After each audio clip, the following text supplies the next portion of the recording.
Labuan digesa melaksana strategi bersepadu dan inovatif bagi mengurangkan kebergantungan tinggi terhadap makanan yang diimport.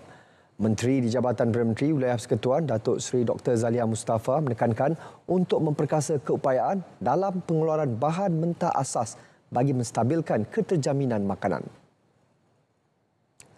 Katanya lebih 86% daripada nilai sektor pertanian di Labuan adalah daripada subsektor perikanan. Katanya ia merupakan satu ruang yang boleh diterokai dan diperkembangkan untuk menjadi satu daripada produk yang boleh meningkatkan aktiviti ekonomi wilayah itu.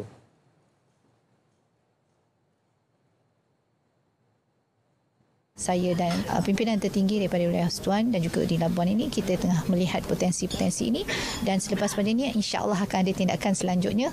Kita akan buat contohnya engagement dengan petani-petani ataupun pengusaha-pengusaha yang berkaitan dengan pertanian ini di Labuan ini, dan kita akan lihat di manakah kita boleh membantu mereka.